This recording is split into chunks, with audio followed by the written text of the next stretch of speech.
এর অর্থ ইন্নাল কাফিরা লাফি খুসর অকিলা জামাতুল মিনাল কুফার।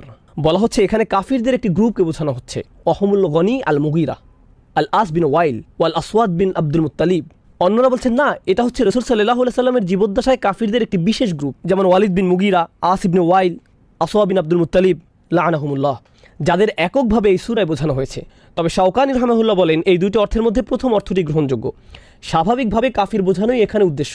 আবার এই মন্তব্যের সমালোচনাও আমরা দেখতে পাই। ওয়াকাল আল আখশাফ ফি খুসরি ফি হালক। আখফাশ রাহিমাহুল্লাহ বলেন যখন আল্লাহ বলেন ফি খুসুর, সে ক্ষতির মধ্যে আছে, তিনি বুঝিয়েছেন সে ঘোরের মধ্যে আছে। হালাকা, হালাকা শব্দের অর্থ করুণ মৃত্যু। একটি হলো মউত বা মৃত্যু, কিন্তু হালাকা হলো করুণ মৃত্যু, যেমন অ্যাক্সিডেন্টি মৃত্যু, এমন অপঘাতের মৃত্যু, অর্থাৎ সে নিজেকে এমন করুণ পরিণামের দিকে নিয়ে যায়। অকাল আল ফাররা উকুবা, ফারা বলেন এটা হচ্ছে নিষ্ঠুর পরিসমাপ্তি। উকুবা অর্থ এমন সমাপ্তি যেটা দেখে অন্যরা ভয় পেয়ে যায়, অর্থাৎ এমন মৃত্যু যা দেখে অন্যরাও সতর্ক হয়ে যায়। অন্যের উকুবা, যেটা দেখে আপনি নিজেকে সেখানে দাঁড় করান, তার সাথে যা হয়েছে তা যেন আপনার সাথে না হয়, এটাই হচ্ছে উকুবা।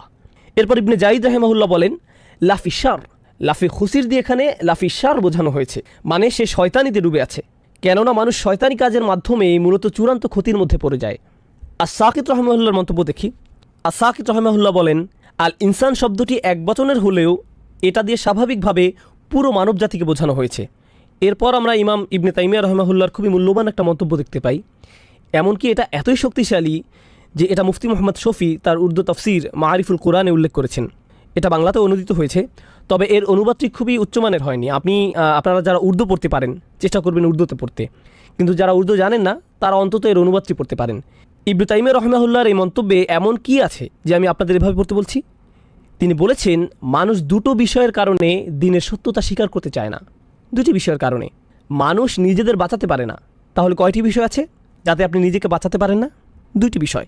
সেগুলো হলো আমরা কোরআনে পাই আল্লাযীনা আমানু ওয়া আমিলুস সলিহাত। এরপরে কি? আমিলুস সলিহাত। এটা আমরা কোরআনের সবখানে পাই, তাই না? তারা বিশ্বাস করে এবং কাজ করে, তারা বিশ্বাস করে এবং কাজ করে। যদিও আমরা এটা এখনও বিস্তারিত আলোচনা করিনি। আল্লাহ ঈমান দিয়ে কী বুঝিয়েছেন, আল্লাহ সৎ কাজ দিয়ে কী বুঝিয়েছেন, এটিকে আমরা মৌলিক শব্দ হিসেবে ব্যবহার করি। এটা এখন প্রচলিত বাক্য হয়ে গিয়েছে। মূলত এটাই হলো ইবাদতের রাস্তা, নিজেকে বাঁচানো এবং আখিরাতে সফল হবার এটিই পথ। প্রথমটি ঈমান, দ্বিতীয়টি সৎ কাজ। ইবনে তাইমিয়া রাহিমাহুল্লাহ বলেন মানুষের সামনে দুটি বাধা আছে, যে জন্য তারা ঈমান ও সৎ কাজ থেকে নিজেদের নিমিত্ত রাখতে পারে না। সেই দুটি বিষয় কি? তিনি বলেন একটি হচ্ছে শুবহাত, অপরটি হচ্ছে শাহওয়াত। এগুলোর অর্থ কি? শুবহাত অর্থ সন্দেহ, শাহওয়াত অর্থ আকর্ষণ, কামনা। তাহলে তিনি যে দুটি বিষয়ের কথা বলছেন যেগুলো মানুষকে সত্য স্বীকার করতে দূরে রাখে, সেগুলো হলো সন্দেহ ও আকর্ষণ। তিনি এ দিয়ে কী বুঝিয়েছেন?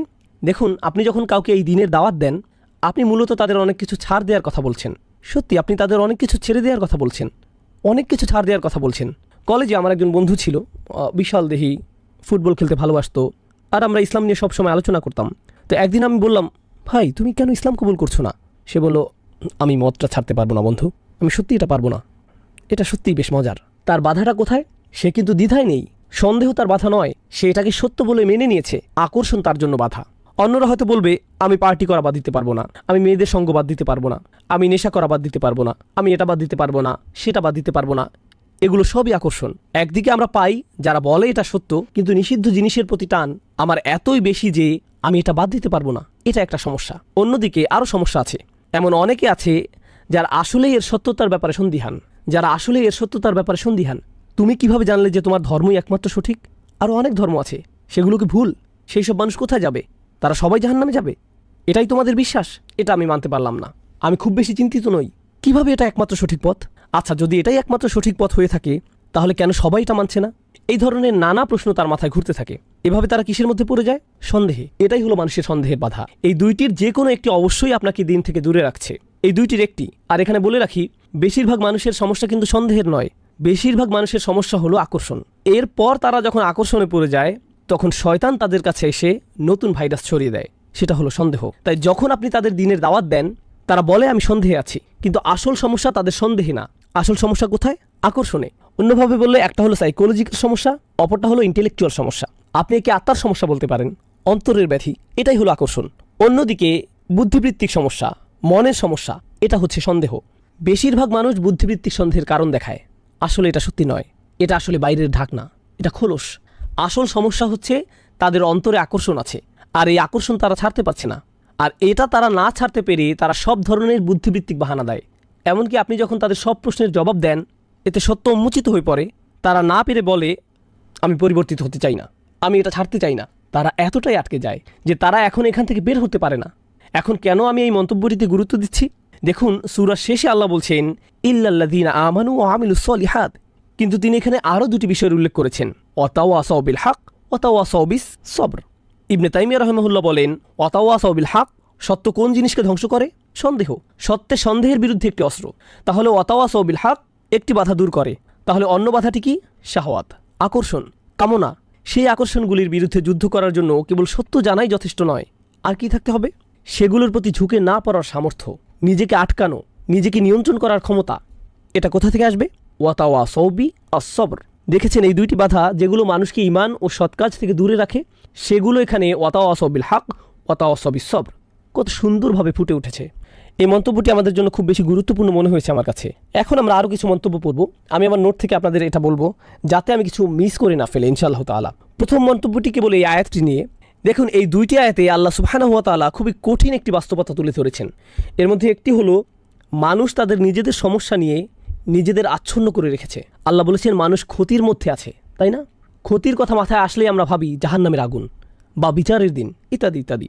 কিন্তু আল্লাহ যেভাবে এই পৃথিবীতে মানুষ সৃষ্টি করেছেন, আগে তিনি এই ব্যাপারে বলেছেন। আমরা এটা পড়েছি, লাকাদ খলাকনাল ইনসানা ফি কাবাদ।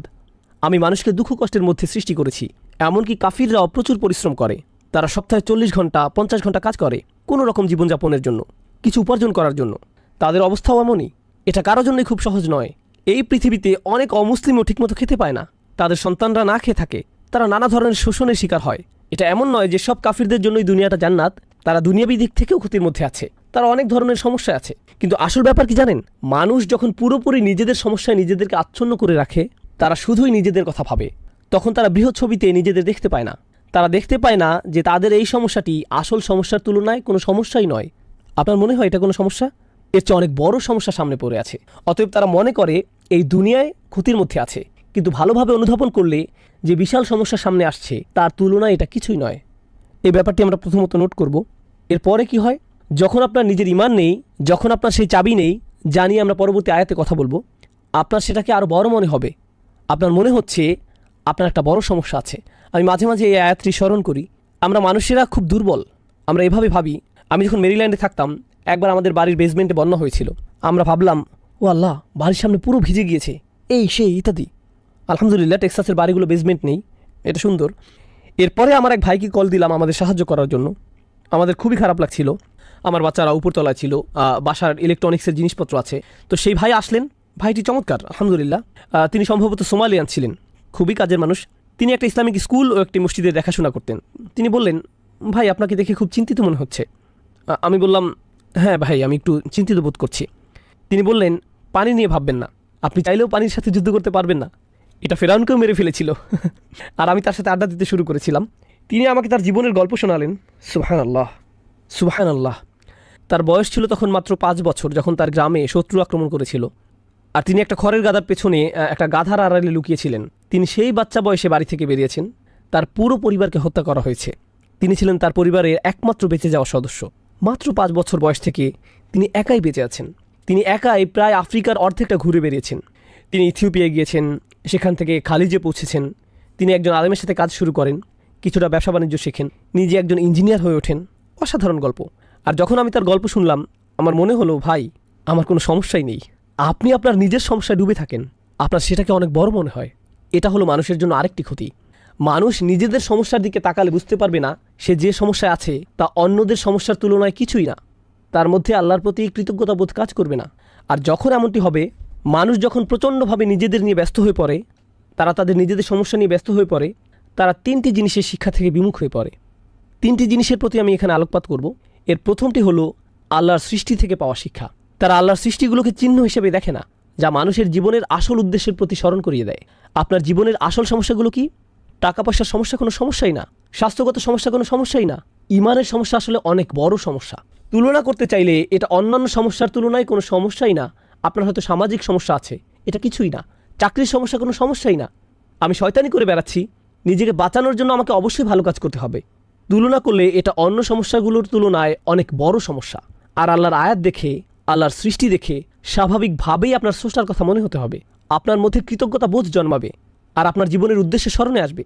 তারা এইসব সৃষ্টিকে একটা নিদর্শন হিসেবে দেখতে ব্যর্থ হয়। অন্যভাবে বললে তারা ইতিহাসের শিক্ষা নিতে জানে না। এটাই এই সূরায় বলা হয়েছে। যখন আল্লাহ বলেন ওয়াল আসর, আসর শব্দটি মনে করুন এমন সময় যা ফুরিয়ে যায়। আপনি যদি শুধু ইতিহাসের দিকে তাকান, দেখতে পাবেন কত শত মানুষ ব্যর্থ হয়ে চলে গিয়েছে। তাদেরও সফল হওয়ার জন্য সময় ছিল, আর তারা তাদের সময়ের সদ্ব্যবহার করেনি। তারা ব্যর্থ হয়েছে, মারা গিয়েছে, আর তাদের সুযোগ শেষ হয়ে গিয়েছে। এরপর নতুন প্রজন্ম এসেছে নতুন সুযোগ নিয়ে, তারাও একইভাবে তাদের সময় হারিয়েছে, তারাও মারা গিয়েছে। আর এখন আমার সময় এসেছে, আমার সুযোগ আছে, আমি কোনোভাবেই এমন ভুল করব না যা আগের মানুষেরা করেছিল। তাই আল্লাহ বলছেন আগের জাতি তাদেরকে দেয়া সুযোগ হারিয়েছে। আল্লাহ এখানে বিগত সব ঐতিহাসিক ঘটনাবলী কেবল একটি শব্দ ওয়াল আসর এটা দিয়ে তুলে ধরেছেন। সেটি হলো যারা চূড়ান্ত ক্ষতির মধ্যে পড়েছে, তারা সবাই নিজেদের সময়ের সদ্ব্যবহার করতে ব্যর্থ হয়েছে। তারা দেরি করে ফেলেছে। মিন ক্বাবলি আন ইয়াতিয়া আযাবিন আলিম, কোনো আযাব আসার আগেই সময়ের সদ্ব্যবহার করে নাও। আর সবশেষে ওহির নিদর্শনের ব্যাপারে বলবো, যখন আপনি নিজের সমস্যার ব্যাপারে বেশি চিন্তিত, আপনি কোরআনের দিকে তাকাতে ভুলে যান। আপনি ওহির প্রতি আগ্রহ হারিয়ে ফেলেন। আপনি রাসূলুল্লাহ সাল্লাল্লাহু আলাইহি সাল্লামের নির্দেশের কথা ভুলে যান। আমি কিভাবে আমার জীবন পরিচালনা করব, আমি সামনে কোন দিকে যাব, কারণ তখন আপনি শুধুমাত্র আপনার নিজের ক্যারিয়ার নিয়ে ভাবেন। আপনি নিশ্চয়ই রাসূল সাল্লাল্লাহু আলাইহি সাল্লাম থেকে কোনো ক্যারিয়ার টিপস বা প্রোগ্রামিংয়ের কোনো কথা শুনবেন না। আপনি কোরআন থেকে সেটা পাবেন না। কিন্তু আপনি যদি জানতে চান আমি কোথায় আমার সম্পদ খরচ করব, আমি কিভাবে আমার বাচ্চাদের বড় করব, প্রতিবেশীদের সাথে আমার কেমন আচরণ করা উচিত, বাবা মায়ের প্রতি আমার কি কর্তব্য রয়েছে, আপনি যদি এভাবে ভাবা শুরু করেন আমি কি কি ভালো কাজ করতে পারি, তাহলেই আপনি কোরআনের দিকে ফিরবেন, তাহলেই আপনি নবী করিম সাল্লাল্লাহু আলাইহি সাল্লামের দিকে ফিরবেন। সুতরাং এরকম নিজেদেরকে নিয়ে ব্যস্ত থাকা ব্যাপারটাই মানুষের জন্য একটা ক্ষতি। এরপর শাহ ওয়ালিউল্লাহ দেহলভী রহমাহুল্লাহর একটা অসাধারণ উক্তি আপনাদের সাথে শেয়ার করব। এটা সূরা আসরের ব্যাপারে। এই আয়াতে আসর শব্দটির সাথে মানুষের ক্ষতির সম্পর্ক নিয়ে শাহ ওয়ালিউল্লাহ দেহলভী রহমাহুল্লাহ কোরআনের কিছু আয়াতের জন্য একটা বিশেষ শব্দ ব্যবহার করেছেন। তিনি এটাকে বলেন আত-তাযকির বি-আইয়ামিল্লাহ, আল্লাহর দিনগুলোর মাধ্যমে স্মরণ। আল্লাহর দিন কোনগুলো? যেদিন তিনি মানুষকে সৃষ্টি করেছেন, যেদিন তিনি নবীজি সাল্লাল্লাহু আলাইহি সাল্লামের উপর কোরআন নাজিল করেছেন, বদরের দিনটি, যেদিন নূহ আলাইহিস সালামের বিরোধীদের উপর বন্যা হয়েছিল, যেদিন পানি দ্বিখণ্ডিত হয়েছিল, যেদিন ফেরাউন ধ্বংস হয়েছিল, যেদিন মূসা আলাইহিস সালাম আল্লাহর সাথে কথা বলেছিলেন, ইত্যাদি ইত্যাদি।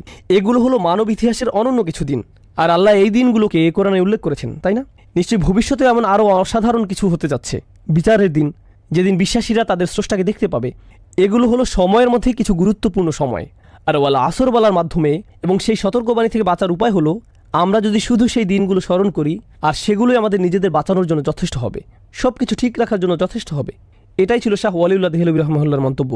আর সবশেষে হাবিবুদ্দিন ফারাহির একটা চমৎকার মন্তব্য পড়তে চাই। তিনি বলেন এই সূরার অন্যতম একটা শিক্ষা হলো মানুষ যখন কোথাও ঘুরতে যায়, আপনি হয়তো কোনো ঐতিহাসিক জায়গায় গেলেন, মানুষ চীনের মহাপ্রাচীর দেখতে যায়, অথবা রোমের কোনো প্রাচীন নিদর্শন দেখতে যায়, কিংবা আলজেরিয়ায় রোমান সাম্রাজ্যের সেই অসাধারণ দুর্গ ও জাহাজ দেখতে যায়।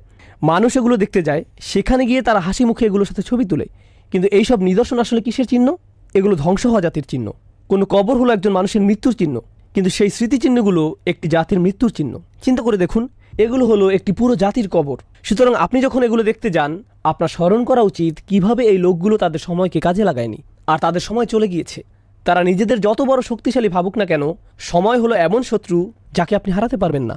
আপনি পৃথিবীর সমস্ত অস্ত্র দিয়েও এটা হারাতে পারবেন না, একে কোনোভাবেই আপনি হারাতে পারবেন না, তাই না?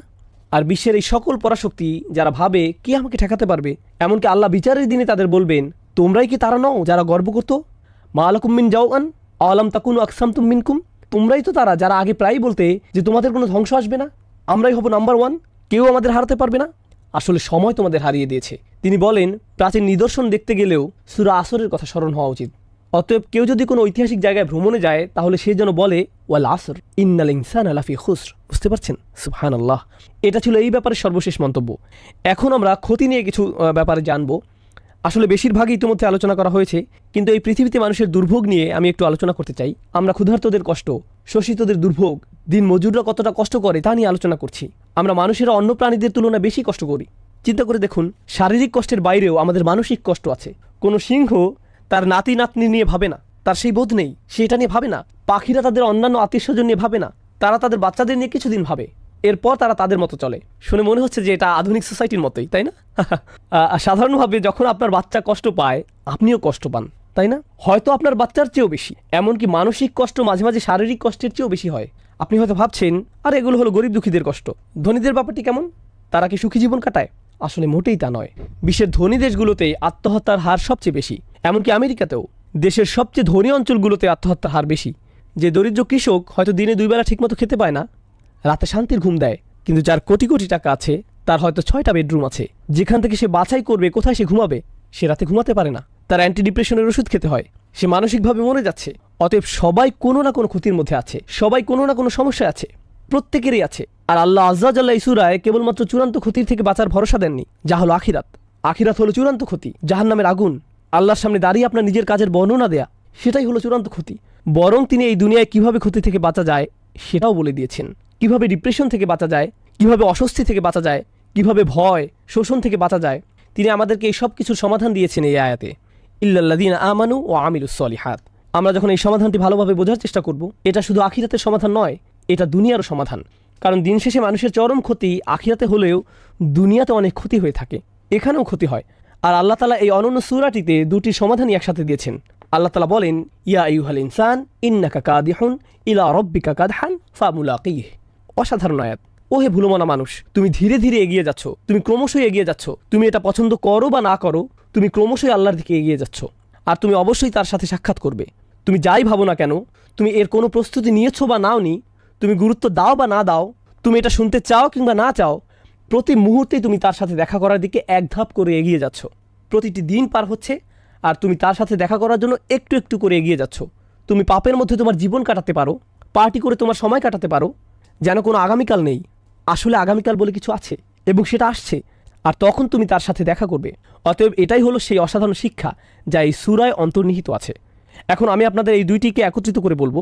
একটি হলো দুনিয়ার ক্ষতি, অপরটি হলো আখিরাতের ক্ষতি।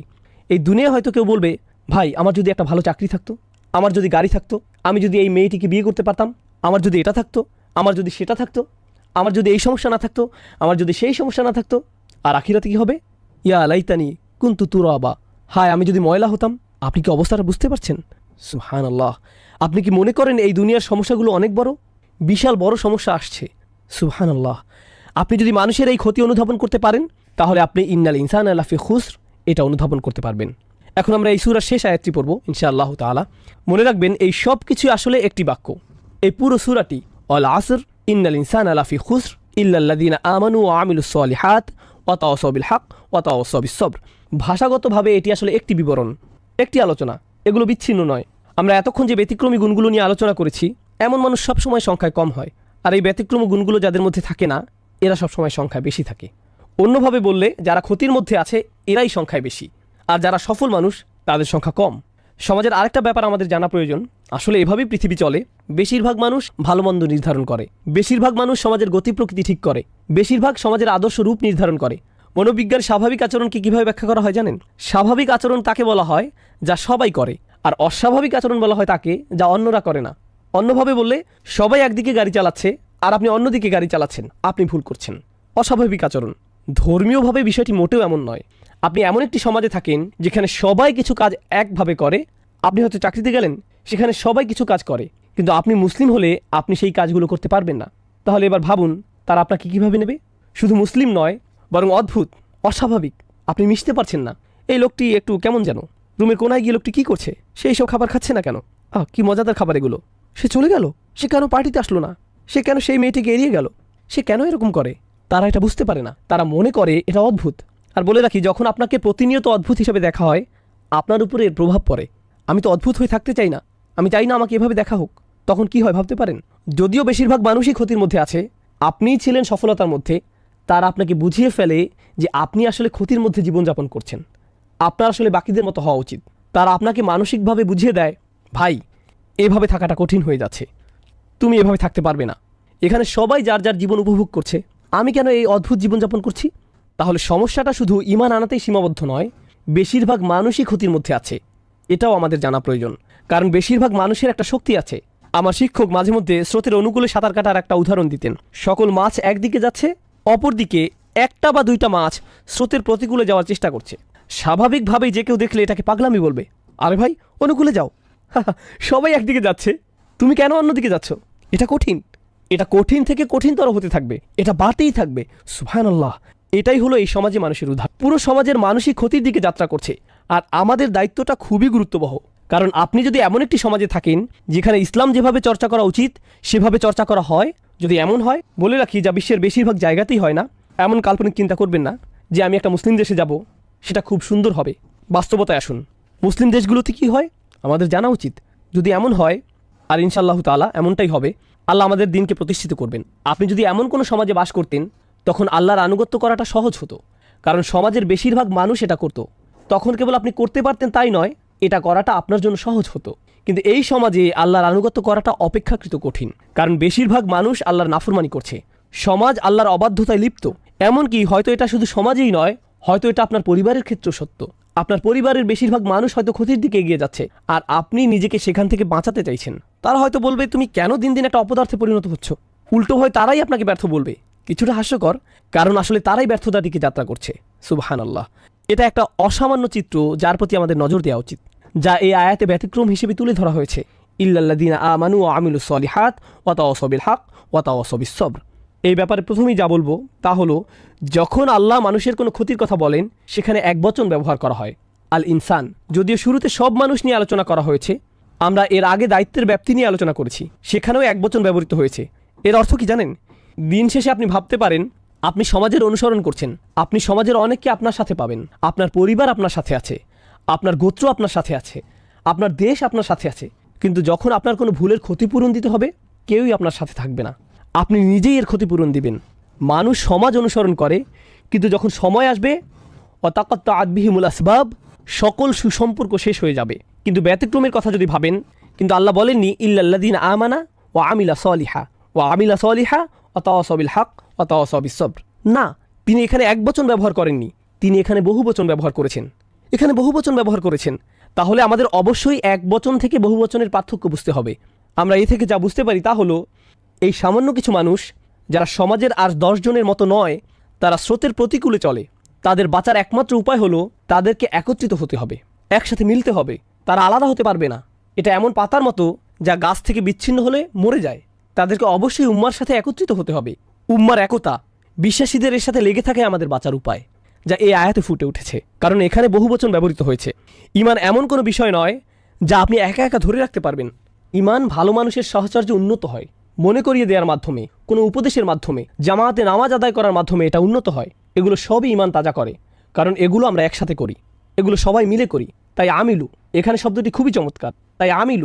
এখানে শব্দটি খুবই চমৎকার। আল্লাহ তাআলা ব্যতিক্রমী গুণগুলো বহুবচনের মাধ্যমে বলেছেন। হয়তো আপনার মনে হতে পারে ঈমান হলো ব্যক্তিগত বিষয়। আচ্ছা, ভালো কাজ হয়তো আমরা একসাথে করতে পারি, তাওয়াসাউ বিল হক, তাওয়াসাউ বিস সবর, এগুলোতে অন্য মানুষের সহায়তা লাগে, কিন্তু ঈমান তো ব্যক্তিগত বিষয়। কিন্তু এমনকি ঈমানকেও আল্লাহ তাআলা সামষ্টিক কাজ বলেছেন। এ থেকে আমরা যা বুঝতে পারলাম, আপনি যদি মনে করেন আপনার ঈমান আছে আর আপনার সমাজের কোনো কর্তব্য নেই, মসজিদের জন্য কর্তব্য নেই, আপনি মসজিদের ইমামের কাছ থেকে প্রতিদিন বয়ান শুনেন না, আপনার আশেপাশে ভালো পরামর্শ দেওয়ার মতো ভাই বা বোন নেই, তাহলে আপনার অবশ্যই ঈমানের ঘাটতি দেখা দিবে। আর যারা মসজিদ থেকে নিজেকে বিচ্ছিন্ন করে রাখেন, আপনি নিজেই এটা টের পাবেন, হ্যাঁ আমার ভালো লাগছে না, আমার মসজিদে যাওয়া উচিত। এটা কিন্তু শুধু নামাজের জন্য না, আপনি হয়তো বাসায়ও নামাজ পড়েন, এটা হলো বিশ্বাসীদের সাহচর্য পাওয়ার জন্য। তারা একে অপরকে স্মরণ করিয়ে দেয়, তারা একসাথে নিজেদের ঈমান ভালো রাখে। দিন শেখার ক্ষেত্রেও এমনটি হওয়া উচিত। আপনি যদি বসে একটি আলোচনা শোনেন, আপনি হয়তো উপকৃত হবেন, কিন্তু যখন ভাই বোন মিলে একসাথে শুনবেন, এটা আসলে বেশি উপকার দেয়, এটা ঈমানকে বেশি তাজা করে। আপনি যদি দেখেন অনেক মানুষ একসাথে কোনো প্রোগ্রামে জমায়েত হয়েছে, এটাই একটা অনেক বড় প্রেরণা। ভাই, আমার এমন জায়গায় আরো বেশি আসা উচিত। আপনি হয়তো সেখানে কাউকে চেনেনও না ঠিকমতো। লা ইলাহা ইল্লাল্লাহর একটা শক্তি আছে, যেটা একে অপরকে মিলিয়ে দেয় আর শক্তি সঞ্চয় করে। এমন ভালোবাসা আর সহমর্মিতা আমাদের থাকা উচিত। তাহলে এটা হলো এক বচন থেকে বহু বচনে যাওয়ার ব্যাপারটি। এখানে আরেকটি লক্ষণীয় ব্যাপার হলো ইল্লাল্লাযীনা আমানু। আল্লাহ আযজা ওয়া জাল্লা এই আয়াতে ঈমানের কোনো যোগ্যতার কথা বলেননি। আল্লাযীনা আমানু বিল্লাহি ওয়া মালাইকাতিহি ওয়া কুতুবিহি ওয়া রুসুলিহি ওয়াল ইয়াউমিল আখিরি, কিছুই না। তিনি বলেননি তারা আল্লাহকে বিশ্বাস করে, বিচার দিনে বিশ্বাস রাখে, কিছুই না। তিনি শুধু বলেছেন তাদের ঈমান আছে। এরা কারা? এটা কেমন ঈমান? এখানে কোরআনের নিজস্ব দৃষ্টিভঙ্গিতে ঈমানের বিভিন্ন রূপ রয়েছে, যেগুলো শুনে বিশ্বাস করতে হয়। প্রথমত আমরা জানবো ঈমানের কিছু ফল আছে সে সম্পর্কে। শুধুমাত্র ঈমানের ফলগুলো নিয়ে আপনি কিভাবে জানবেন যে আপনার ঈমানের স্বাদ কেমন লাগতে পারে? মূলত ঈমানের ফল হচ্ছে প্রশান্তি অনুভব করা। এর অন্তর হলো প্রশান্তি। আমরা পড়েছি যে মানুষ ক্ষতির মধ্যে ডুবে আছে। মানুষের কি কি ধরনের ক্ষতি হতে পারে? স্বাস্থ্যের ক্ষতি, সম্পদের ক্ষতি, প্রিয়জনকে হারানো, তাই না? এই দুনিয়ায় এই জাতীয় ক্ষতি মানুষ সম্মুখীন হয়, অস্বস্তি লাগা। কিন্তু আপনার যদি ঈমান থাকে, তখন আপনি জানেন যে এই দুনিয়াটা চিরস্থায়ী নয়, এই দুনিয়াটা হলো ক্ষণস্থায়ী।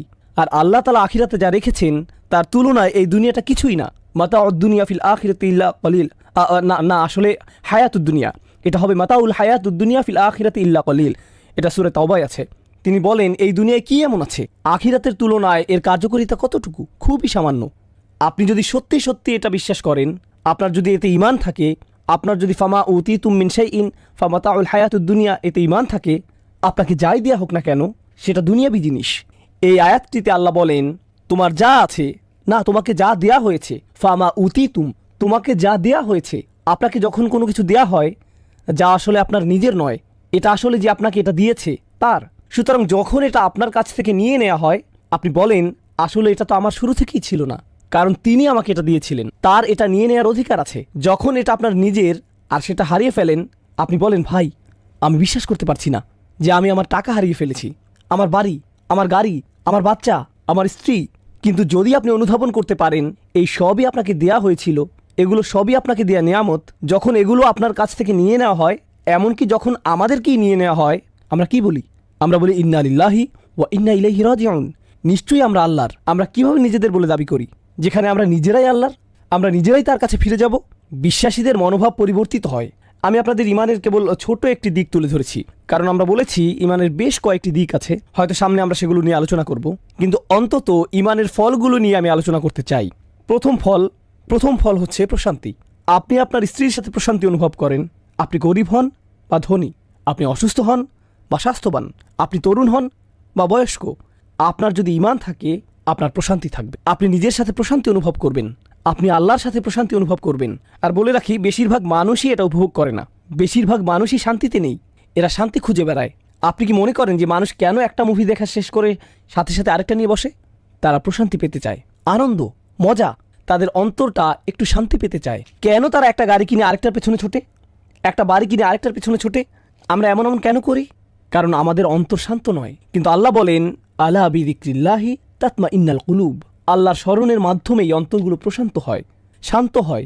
এটাই হলো ঈমানের আসল ফল। আর যখন আপনার এটা আছে, আপনার কোনো ক্ষতি নেই, কোনো ক্ষতি নয়।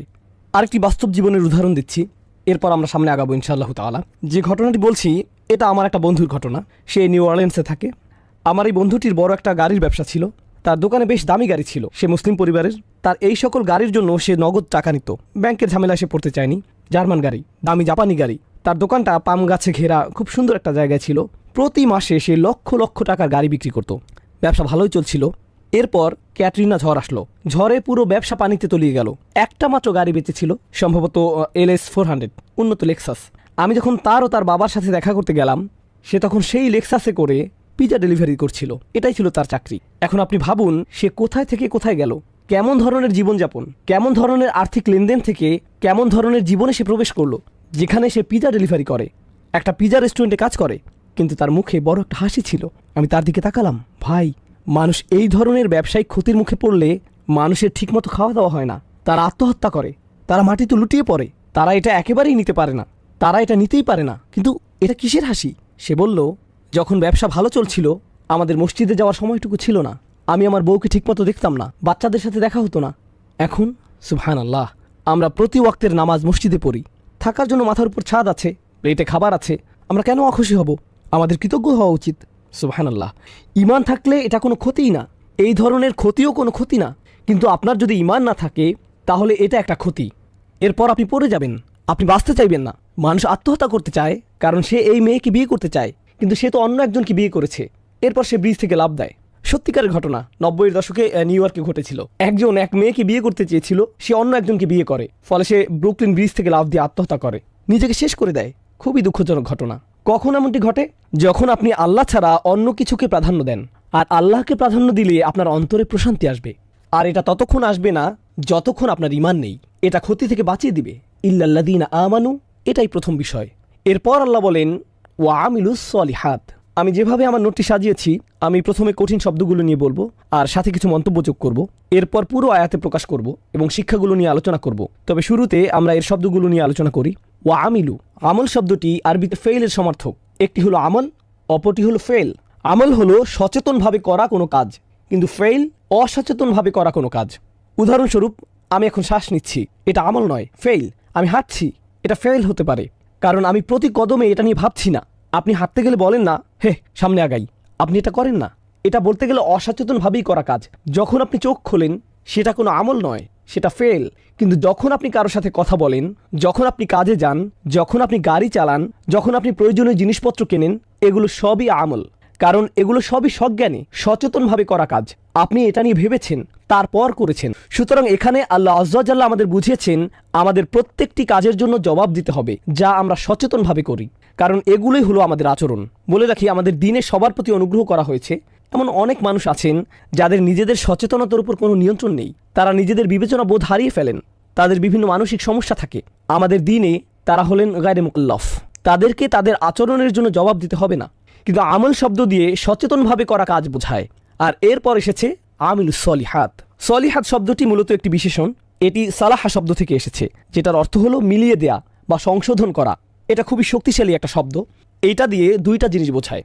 এখন আমার ভয় হচ্ছে সম্ভবত আমরা আজকে সূরা আসর শেষ করতে পারবো না, এরপরে আরও একটা সেশন লাগবে ইনশাআল্লাহ তাআলা, আরেকটি সেশন লাগবে। যাই হোক, আর সলিহাত শব্দটি মূলত একটি বিশেষণ। আল্লাহ বলেন তারা ভালো করে। সহজ অনুবাদ করলে ভালো। বাংলায় ভালো শব্দটি মূলত একটা বিশেষণ, আর বিশেষণের একটা বিশেষ প্রয়োজন হয়, ভালো কাজ। বিভিন্ন অনুবাদে আমরা দেখি আর তারা ভালো কাজ করে। এখানে সালেহ শব্দটি দিয়ে ভালো বোঝানো হয়, তাহলে কাজ শব্দটি কোথায়? এটা আরবিতে নেই। থাকলে এমন হতো ও আমিলু আল আমালা আর সলিহাত। যদি আমল শব্দটি সেখানে থাকতো, কিন্তু এটা উজ্জ আছে, এটা মাহজুফ, এটা এখানে ইঙ্গিত করা হয়েছে। এখন এখানে যে বিষয়টিতে আলোকপাত করতে চাই তা হলো কয়েকটি বিষয়। প্রথম বিষয়টি হলো আমল। আরবিতে এই শব্দটিকে বলা হয় জমাই মুকাসসার। এটা হলো ভগ্ন বহুবচন, আর ভগ্ন বহুবচনে স্ত্রীবাচক বিশেষণ ব্যবহার করতে হয়। আমি এখানে কিছুটা বিস্তারিত আলোচনা করছি, তবে আপনারা একটু পরেই এর সুবিধাটুকু বুঝতে পারবেন ইনশাআল্লাহ তাআলা। তাহলে সাধারণত বলা হয় আল আমাল as-সলিহাত। সলিহা শব্দের শেষে তা মারবুতা দিয়ে এটা গঠিত হয়, সৎ কাজ। কিন্তু আল্লাহ সুবহানাহু ওয়া তাআলা বলছেন আল আমাল as-সলিহাত জমাই মুযাক্কার সালিম, এটা হলো স্ত্রীবাচক বহুবচন। তাহলে as-সলিহাত শুধু তা মারবুতা, যা সাধারণত বলা হয়ে থাকে। কিন্তু এখানে তা মারবুতা না দিয়ে স্ত্রীবাচক বহুবচন আনার পার্থক্য কি? বালাগাতের দৃষ্টিকোণ থেকে এদের পার্থক্য হলো, আপনি যদি তা মারবুতা দিয়ে শব্দ গঠন করেন তাহলে এটা দিয়ে অনেক অনেক কাজের কথা বোঝানো হয়। কিন্তু যখন আপনি স্ত্রীবাচক বহুবচন ব্যবহার করেন তখন এটাকে জমাই কিল্লা হিসেবে ধরা হয়, সংক্ষিপ্তের বহুবচন। যখন আল্লাহ বলছেন আমি তোমাদের যে সৎ কাজ করতে বলছি তা অগণিত নয়, সেগুলো কয়েকটি। আমি তোমাদের কাছ থেকে অনেক বেশি কিছু চাচ্ছি না, তোমাকে শুধু অল্প কিছু ভালো কাজ করতে হবে। অন্যভাবে বললে, দিন আমাদেরকে আমাদের কাজের ব্যাপারে অসংখ্য অগণিত দিক নির্দেশনা দেয়নি। আল্লাহ আমাদের কাছ থেকে অল্প কয়েকটি বিষয় চেয়েছেন, আর আমরা সেগুলো করতেই ব্যর্থ হচ্ছি। আর এখানে as-সলিহাত শব্দের মধ্যে আমরা বুঝতে পারছি যে আল্লাহ আমাদের কাছ থেকে অল্প কয়েকটি বিষয় চেয়েছেন। এটা যদি as-সলিহা হতো তাহলে এটা অনেক বেশি হতো, অলংকারিকভাবে অনেক বেশি কাজ হতো। সুবহানাল্লাহ। তাহলে সেই অল্প কয়েকটি বিষয় কি? মুহাররামাত, খুবই অল্প। আবশ্যিক কাজগুলো খুবই অল্প। এরপর আরও কিছু বিষয় আছে যেগুলো মুসলিম হিসাবে আপনার জীবনকে সৌন্দর্যমণ্ডিত করে। সেগুলো হলো নবীজি সাল্লাল্লাহু আলাইহি সাল্লামের সুন্নাহ। এমন কিছু আচরণ আছে যা আপনার ব্যবহার, শিষ্টাচার, আচরণকে উন্নত করে তোলে, যেগুলো আপনার ঈমান আর তাকওয়াকে বাড়িয়ে তোলে। কিন্তু এর অন্তঃস্থলে অল্প কিছু বিষয় আছে যেগুলো আপনাকে অবশ্যই করতে হবে, এবং এমন অল্প কিছু বিষয় আছে যেগুলো আপনি অবশ্যই করবেন না। আর এগুলো খুব বেশি নয়, এগুলো এতই কম যে যে কোনো মুসলিম এগুলো জানে। আমাদের দিনের মূলে এত অল্প বিষয় রয়েছে যে যে কোনো মুসলিম জানে তার কি করা উচিত আর কি করা উচিত নয়। এমনকি যে লোক ইসলামের কিছুই জানে না সেই লোকও জানে তার 5 ওয়াক্ত নামাজ পড়া উচিত, সেই লোকও জানে তার রমজানে রোজা রাখতে হবে, সেই লোকও জানে তার হজে যাওয়া উচিত, সেই লোকও জানে তার প্রতিবেশীর কাছে ইসলাম সম্পর্কে কিছু বলা উচিত, অন্তত তার ইসলাম সম্পর্কে কিছু বলা উচিত।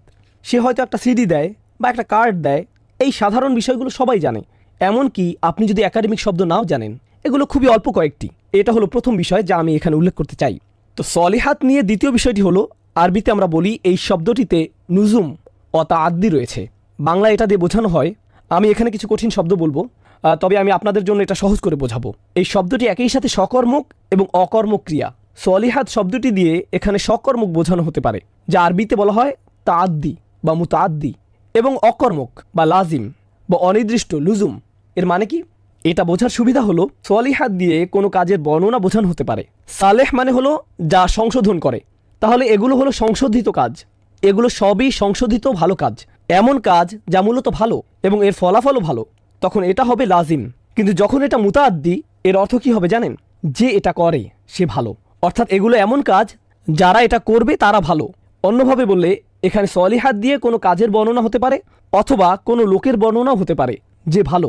আপনি একজন ভালো মানুষ হতে চান, ভালো কাজ করতে শুরু করুন, ভালো কাজ করুন, এমনিতেই আপনি একজন ভালো মানুষে পরিণত হবেন। এই সূরায় ভালো কাজকে ঔষধের মতো বলা হয়েছে, যা আপনাকে ক্রমশই ভালোর দিকে নিয়ে যায়। সুবহানাল্লাহ। সুতরাং কাজটি মূলত একটি ভালো কাজ এবং তা আপনাকে ভালো মানুষে পরিণত করে, এটা আপনাকে সংশোধন করে, এটা আপনাকে সারিয়ে তোলে। আর আপনি যতই এ থেকে দূরে যান আপনার অসুস্থতা ফিরে আসে, আর যতই আপনি এই ঔষধ নিতে থাকেন ততই আপনি সেরে ওঠেন। এটাই অসাধারণভাবে সলিহাত শব্দে ফুটিয়ে তোলা হয়েছে। আল্লাহ তাআলা চমৎকারভাবে একে চিত্রিত করেছেন, ইল্লাল্লাযীনা আমানু ওয়া আমিলু আস-সলিহাত। এরপর শেষের কিছু শব্দ, এগুলো তুলনামূলকভাবে বেশ কঠিন শব্দ। অতএব আমি এখানে আমার নোটে সাহায্য নেব এবং আজকের তৃতীয় সেশন শেষ করব ইনশাআল্লাহ তাআলা। ভাষাগত ব্যাখ্যার দিক বিবেচনায় তাওয়াসি শব্দটি ওয়াসাহু এবং আওসাহু শব্দের সমার্থক। কাউকে চাপ দেয়া, কাউকে আদেশ করা, বিকাদা, অমুক কাজ করা। উদাহরণস্বরূপ আমি যদি বলি ওয়াসাইতুকা বিসসালাহ, এর অর্থ আমি আপনাকে নামাজ পড়তে বলছি, আমি আপনাকে বলছি আপনার আসলে নামাজ পড়া উচিত। আমি শুধু আপনাকে বলছিই না, আমি আপনাকে বোঝাচ্ছি, অন্তর দিয়ে অনুধাবন করতে বলছি। আমি আমার সর্বোচ্চ চেষ্টা করছি। আমি এমনভাবে বলছি যাতে আপনার মনে হয় এই লোকটি যা বলছে তা আমার জন্য ভালো। কাউকে বলার এমন পদ্ধতি আছে যাতে আপনি নিজেই এর গুরুত্ব উপলব্ধি করবেন। হ্যাঁ, তুমি এখনও নামাজ পড়োনি, তোমার সমস্যা কি? এটা হলো নিজেকে উপরে রেখে অন্যকে নিচে নামানো। কিন্তু আপনি যদি কাউকে এমনভাবে বলেন যাতে তারা মনে করে এটা তাদের জন্যই ভালো, বুঝতে পারছেন? আমার মনে হয় সত্যিই তোমার এটা করা উচিত, আমার সত্যিই মনে হয় তোমার এটা বন্ধ করা উচিত, আমি তোমাকে নিয়ে ভাবি। আপনার কথার ধরন, এটাই হচ্ছে ওয়াসিয়া। শব্দগতভাবে ওয়াসিয়া অর্থ নিজের সম্পদ বিসর্জন দেয়া। আপনি কার জন্য নিজের সম্পদ ছেড়ে দেন? প্রিয়জনদের জন্য। সম্পত্তি হলো এমন জিনিস যা আপনি মারা যাওয়ার পর আপনার প্রিয়জনদের কাজে আসবে। কেউ যখন তার সম্পদ অন্য কাউকে লিখে দেয়, এটা দিয়ে বোঝা যায় তার খুব বেশি সময় বাকি নেই, তার এখনই লিখে দেওয়া উচিত, কারণ হঠাৎ তিনি মারা গেলে এই সম্পদের কি হবে। সুতরাং তিনি এই গুরুত্বপূর্ণ সম্পত্তি তার প্রিয়জনকে লিখে দেন। এই শব্দ দিয়ে এটাই বোঝানো হয়। এটা দ্বারা কিছুটা তাড়া করাও বোঝানো হয়। এটা এমন যেন আপনি কাউকে একটা সত্য বলতে চান, আপনার একটু তাড়া আছে, যেন আপনার বেশি সময় নেই, আগামীকালই আপনি চলে যেতে পারেন, তার চেয়ে আপনি এখনই সত্যটা বলে দেন যা আপনার পক্ষে এখন সম্ভব। অনেক সময় এমন হয় যখন কেউ আপনার কাছে পরামর্শ চায় আর আপনি বলেন আমি জানি না তারা এটা কিভাবে নেবে, আমি জানি না আমার এটা বলা উচিত কিনা, তারা আমার কথাটা পছন্দ করবে না। প্রিয় বন্ধু, আমি যদি তোমাকে এই কথাটা বলি, আমরা আর বন্ধু হয়ে থাকতে পারবো না। তুমি হয়তো আমার সাথে আর কথা বলতে চাইবে না, আমি সময় মতো তোমাকে এটা বলবো, আর আপনি সেই সময়ের জন্য অপেক্ষা করতে থাকেন। সেই সময় আর কখনো আসে না। এটা সত্যি যে আমাদের ঠিক সময়ের জন্য অপেক্ষা করা উচিত, কিন্তু আমাদের কিছুটা তাড়াও থাকা উচিত। আর তাওয়াসাও শব্দে এই তাড়া থাকার ব্যাপারটি আছে। এই ব্যাপারটি প্রথমত জেনে নেওয়া প্রয়োজন। কাউকে বিপুল পরিমাণ সম্পদ দেওয়ার অর্থেও এটি ব্যবহৃত হয়। ওয়াসিয়া বলতে বোঝায় যখন আপনি কাউকে বিপুল পরিমাণ জমি লিখে দেন বা বিশাল বাড়ি, একটা বড় এলাকা, তাওয়াসি দিয়ে এটাও বোঝায়। তাই এটা দিয়ে ইঙ্গিত করা হয় আপনি কাউকে যা বলছেন তা নিঃসন্দেহে তার জন্য গুরুত্বপূর্ণ উপদেশ, তার জন্য এটা খুবই মূল্যবান সম্পদ যা আপনি তাকে দিয়েছেন। এটা সত্যিকার অর্থেই তার কাজে আসবে, বুঝতে পারছেন? তাহলে এটা হলো এর দ্বিতীয় অর্থ। আর সবশেষে তাওয়াসি শব্দটি বাবে তাফাউল থেকে এসেছে, যার অর্থ হলো আল ইশতিরাক। এর মধ্যে এমন কিছু বিষয়ের প্রতি ইঙ্গিত করা হয় যা আপনারা মিলিত হয়ে একে অপরের জন্য করে থাকেন। অর্থাৎ আপনি অন্যকে একটি সত্য বিষয় জানান এবং অপরজনও আপনাকে একটি সত্য জানায়। এই শিক্ষাটি আজ আমরা জানব। যখন আপনি কাউকে একটা ভালো উপদেশ দেন, মাঝে মধ্যে এমন ঘটে তারা আপনার দিকে তেড়ে আসে আর বলে, ও তাই, আর তুমি কি করো? তুমি আমাকে এটা করতে বলছো, আর আমি তোমাকে এটা করতে দেখেছি, ইত্যাদি ইত্যাদি। সে আপনাকে খোঁচা দেয়, আপনার দিকে তেড়ে আসে। এমত অবস্থায় স্বাভাবিক মানুষের প্রতিক্রিয়া হবে, ভাই, আমি তোমাকে একটা ভালো কথা বললাম আর তুমি আমাকে উল্টা কথা শোনাচ্ছ। এটা আমার ভালোর জন্য না, বরং তোমার ভালোর জন্য। কিন্তু তাওয়াসি দিয়ে তোমার ব্যাপার এবং আমার ব্যাপার দুটোই বোঝায়। সুতরাং সে যদি আপনার দিকে তেড়েও আসে, তাওয়াসাউ বিল হক এর শিক্ষা হলো এখানে আপনার উচিত হবে, আসলে ভাই তুমি ঠিকই বলেছ, আমার এটা নিয়ে সংশোধন হওয়া উচিত, এটুকুই আপনার বলা উচিত। এটাই হলো তাওয়াসাউ বিল হক এর শিক্ষা। এই শিক্ষাটি আমরা উমর বিন খাত্তাব রাদিয়াল্লাহু তাআলা আনহু থেকে পাই। একবার তিনি হাঁটছিলেন, পুরো ঘটনা না, সারমর্মটা বলছি। তিনি কোথাও যাচ্ছিলেন, তো পাশেই এক বাড়ির জানালা দিয়ে তিনি দেখতে পেলেন একজন লোক কিছু একটা পান করছে। তিনি তাৎক্ষণিক বাড়ির ভিতর ঢুকে গেলেন এবং লোকটিকে ধরে ফেললেন। হারাম! লোকটি বলল, আমি দেখতে পাচ্ছি আপনি 3টি হারাম কাজ করেছেন। 3টি হারাম কাজ। প্রথমত, আপনি অন্যের ঘরের ভেতরে তাকিয়েছেন। দ্বিতীয়ত, আপনি অন্যের ঘরে অনুমতি ছাড়াই ঢুকেছেন। তৃতীয়ত, আপনি কুধারণা করেছেন। আপনি কিভাবে জানলেন আমি মদ খাচ্ছি? ওমর বিন খাত্তাব বললেন, তুমি ঠিক বলেছ। এরপর তিনি চলে গেলেন। তিনি কিছুই বললেন না। কয়েক সপ্তাহ চলে গেল। তিনি একটি খুতবা দিচ্ছিলেন, আর সেই লোকটি সেই খুতবায় ছিল। সে পেছনের দিকে বসেছিল। যখন খুতবা শেষ হলো, সে উমর রাদিয়াল্লাহু তাআলা আনহুর কাছে আসলো। উমর তাকে বললেন, সেদিনের পর থেকে আমি অন্যের ঘরে তাকানো বন্ধ করে দিয়েছি, আর তোমার ব্যাপারেও আমি কাউকে কিছু বলিনি। আর লোকটি বলল, সেদিনের পর থেকে আমিও মদ খাওয়া ছেড়ে দিয়েছি। এখানে আসল কথাটা হচ্ছে, আপনি কাউকে কোনো উপদেশ দেন এবং আপনি আশা করবেন সেও যেন আপনাকে উপদেশ দেয়। হয়তো সে এমনভাবে বলবে যা আপনার পছন্দ হবে না, এতে কোনো সমস্যা নেই। আসল কথা হলো এতে যদি সত্য কিছু থেকে থাকে আপনি তা নেন। ওমর রাদিয়াল্লাহু তাআলা আনহু কিন্তু এটা বলেননি যে হ্যাঁ আমি জানি আমি ভুল করেছি, কিন্তু তুমিও তো ভুল করেছো, আমার সাথে আসো। না, তিনি শুধু সেটুকুই নিলেন। এটা থেকে কি বোঝা যায়? বোঝা যায় এতে তার আন্তরিকতা প্রকাশ পেয়েছে, এটাই তার সততা। এমনই ছিল তার সমালোচনা নেয়ার মানসিকতা। কেউ আপনার কাছে এসে বলল তুমি ভুল করেছো, আপনি বললেন তুমি ঠিক বলেছো। এটাই হলো তাওয়াসাউ বিল হক এর শিক্ষা, কারণ তার পক্ষ থেকে এটা আপনার জন্য একটা উপহার। যখন কেউ আমাদের সত্যিকার অর্থে কোনো পরামর্শ দেয় আমরা কখনো ভাবি যে এটা একটা উপহার? বেশিরভাগ মানুষ ভাবে যে এটা আমাকে হেয় করার জন্য বলা হচ্ছে, তাই না? তোমার কত বড় সাহস, তুমি এটা বলার কে? আমি কি করব না করব এটা বলার ইজাজত তুমি কোথায় পেলে? তোমাকে কে আলেম বানিয়েছে? হয়তো আপনি ইমাম, আপনাকে হয়তো এই ধরনের প্রশ্নের মুখোমুখি হতে হবে। তুমি নিজেকে কি মনে করো? আপনি এরকম প্রত্যুত্তর পাবেন। কিন্তু এমন অবস্থায় আপনার কি করা উচিত? আপনার এটা ভালোভাবে নেওয়া উচিত। খারাপ কিছু থাকলে তা বাদ দিবেন। ভাববেন না এই মানুষটি আপনাকে হেয় বা অপমান করার জন্য বলছে। তাদের নিয়ত কেমন সেটা আল্লাহ জানেন। আপনার তাদের নিয়ত নিয়ে ভাবার দরকার নেই, সেটা ছেড়ে দিন। আপনি কেবলমাত্র এর ভালো অংশটুকু নিন। এটাই হলো তাওয়াসাউ বিল হক। ইনশাআল্লাহ তাআলা সামনের সেশনে আমরা হক শব্দটির অর্থ নিয়ে জানব। এছাড়াও আমি আমার নোট থেকে বিস্তারিত আলোচনা করব যাতে শেষ আয়াতটি আমরা শেষ করতে পারি ইনশাআল্লাহ।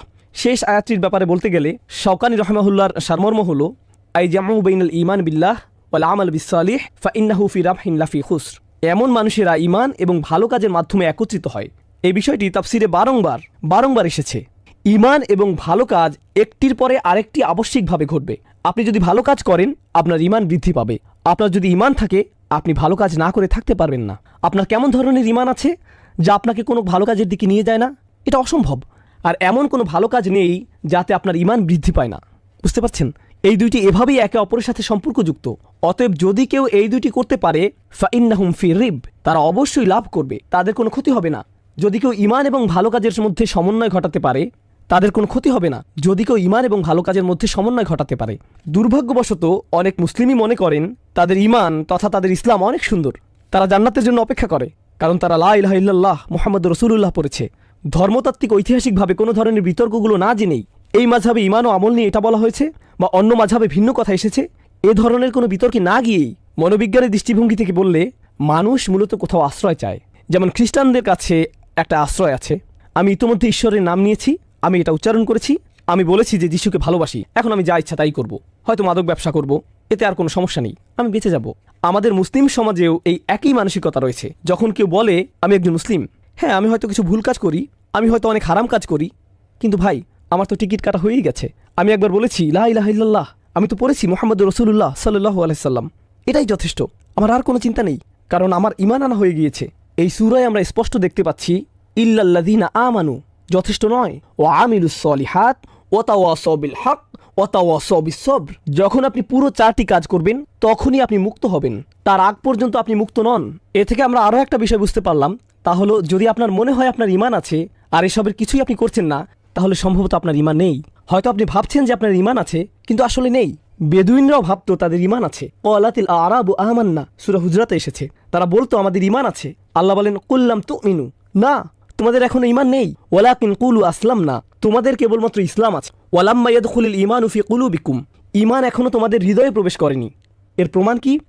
ওয়া ইন তুতিউল্লাহ ওয়া রাসূলাহু, যদি তোমরা আল্লাহ ও তার রাসূলের আনুগত্য করো। এখানে কি কাজের কথা বলা হয়নি? আল্লাহ বলছেন তোমাদের ঈমান নেই, তোমাদের শুধু ইসলাম আছে, ঈমান এখনো তোমাদের হৃদয়ে ঢোকেনি। একে ঢোকানোর জন্য তোমাদের কি করা উচিত? আল্লাহ ও তার রাসূলের আনুগত্য করো, কাজ করো, তোমাদের কোনো কাজই বৃথা যাবে না। সুবহানাল্লাহ। এটাই হলো এই দুইটি বিষয়ের সম্পর্ক। আর কিছু নোট বাকি আছে, আগামী 5 মিনিটের মধ্যে ইনশাআল্লাহ আমরা এটা শেষ করব। আমি দ্রুত এটা শেষ করব। জামাখশারি তাওয়াসাউ বিল হক এর উপর মন্তব্য করেছেন। হক বলতে তিনি বলছেন এর সাথে তাওহীদ যুক্ত, এর সাথে আল্লাহ ও তার রাসূলের আনুগত্য যুক্ত, দুনিয়াবী জীবনের প্রতি উপেক্ষা এবং আখিরাতমুখী জীবন এর সাথে যুক্ত। শাওকানি তাওয়াসাউ বিল হক নিয়ে বলেছেন ওয়াসা বা'দুহুম বা'দাম বিল হক আল্লাযী ইয়াহাক্কুল কিয়াম বিহি, তারা একে অপরকে সত্যের পথে ডাকে, উপদেশ দেয়, সত্যের উপর তারা মিলিত হয় যাতে সত্য প্রতিষ্ঠিত হতে পারে। অর্থাৎ তারা একে অপরকে সত্যের উপদেশ দেয় যাতে তা বাস্তবায়ন করা যায়। কাতাদা বলেন বিল হক আই বিল কুরআন, অসাধারণ। কাতাদা রাহিমাহুল্লাহ বলেন যখন তারা একে অপরকে সবচেয়ে সুন্দর পরামর্শ দেয় যা হলো সত্য, তিনি বলেন এখানে সত্য বলতে কোরআনকে বোঝানো হয়েছে। তারা একে অপরকে ভালোবাসা, সহমর্মিতা এবং অন্যের প্রতি উদ্বেগের সাথে কোরআনের আয়াত স্মরণ করিয়ে দেয়। তাহলে আমরা একে অপরকে আল্লাহর আয়াত স্মরণ করিয়ে দেব। আল্লাহ তাআলা আমাদের সবাইকে এমন হওয়ার তৌফিক দিন। তাহলে আই বিল কুরআন ওয়া কিলা বিত তাওহীদ, এখানে বলা হচ্ছে তারা একে অপরকে তাওহীদের মাধ্যমে স্মরণ করে।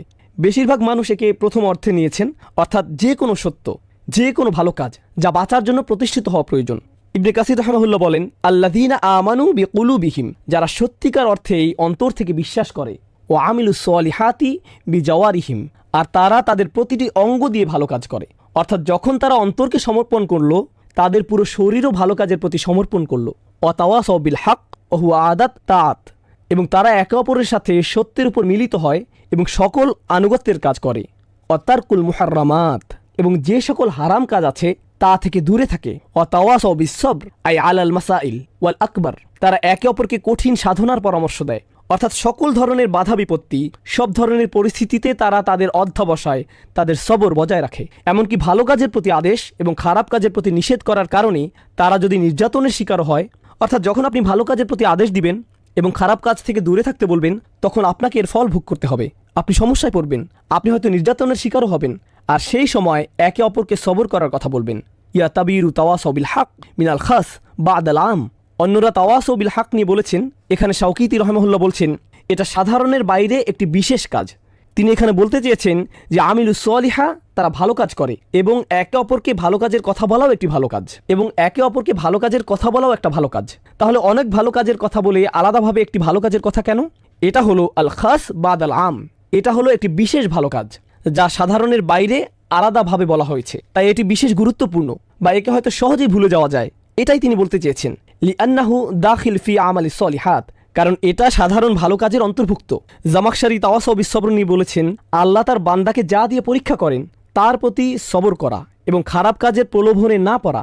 অন্যভাবে বললে, বিশ্বাসীকে বিভিন্ন সময় প্রলোভনে ফেলা হবে, তাকে বিভিন্ন আকর্ষণীয় বস্তুর সম্মুখীন হতে হবে, সে লোভে পড়তে পারে, কামনা তাকে পেয়ে বসতে পারে, সেই সময় তাকে সবর করতে হবে, সেসবের প্রলোভনে পড়া যাবে না। আল্লাহ আমাদেরকে তার অবাধ্য হওয়া থেকে রক্ষা করুন। আর পরিশেষে এর ফলাফল, ওয়াজআলা তাওয়াসাউ বিল হক ওয়াজআলা তাওয়াসাউ বিস-সবর ওয়ালিল তাওয়াসাউ বিল হক দালিলিন আলা আযীমি কদরিহি, আল্লাহ সবরকে শেষে এনেছেন আর হককে আগে এনেছেন, যেন সত্যের কাছে সমর্পিত হওয়া যায়, কারণ এটা বেশি শক্তিশালী এবং গুরুত্বপূর্ণ। শাওকিতি রাহিমাহুল্লাহ এই আয়াতের ব্যাপারে বলছেন, সবিরিন হলো তারাই যারা পরিস্থিতি যেমনই হোক না কেন, ধৈর্যের প্রয়োজন হলে তারা তা বাস্তবায়ন করে। অপরকে ধৈর্য ধরতে বলা এক জিনিস, আর যখন ধৈর্য ধরার প্রয়োজন হয় তখন ধৈর্য ধরা ভিন্ন জিনিস। আমরা ধৈর্য হারিয়ে ফেলি, তখন কেউ যদি বলে, ভাই তোমার একটু ধৈর্য ধরা দরকার, না না না, এখন ধৈর্য ধরার সময় নয়, আমি জানি আমার ধৈর্য ধরা উচিত, কিন্তু তুমি বুঝতে পারছো না, এখন পরিস্থিতি ভিন্ন। বুঝতে পারছেন?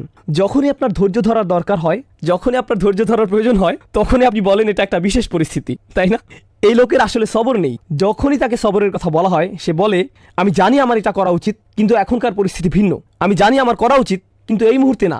এটা খুবই ভালো পরামর্শ, আমি জানি এটা কোরআনে আছে, আমার জন্য না, অন্তত এখন না, কিন্তু এই স্বভাবটি আমাদের বাদ দিতে হবে। এই বইয়ে যত উপদেশ আছে তা আমার জন্যই, এখনই, এমন কোনো সময় নেই যখন এটা কাজে লাগবে না। আর যখন আপনি এরকম বাছাই করা শুরু করেন, এটা তখন আপনার কাছে মূল্যহীন হয়ে যায়। এই উপদেশের কোনো দাম নেই। যখন আপনার এটা বেশি দরকার, তখনই আপনি এটা বাদ দেন। যখন আপনাকে সবর করতে বলা হয়, যখন আপনার এটা দরকার, যখন আপনার রাগ লাগে, আপনি ক্ষেপে যান।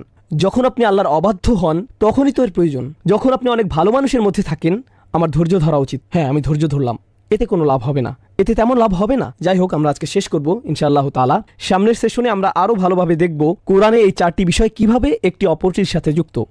ইল্লাল্লাযীনা আমানু ওয়া আমিলুস সলিহাত ওয়া তাওয়াসাউ বিল হক ওয়া তাওয়াসাউ বিস-সবর। আমরা এটা পড়ব ইনশাআল্লাহ তাআলা। আমর বিল হক ওয়া বিস-সবর, বা এর ব্যবহার জানব এবং এর অলংকারিক ব্যবহার জানব। বারাকাল্লাহু লি ওয়া লাকুম ফিল কুরআনিল হাকিম ওয়া নাফা'নি ওয়া ইয়্যাকুম বিল আয়াতি ওয়া যিকরিল হাকিম। আসসালামু আলাইকুম ওয়া রাহমাতুল্লাহি ওয়া বারাকাতুহু।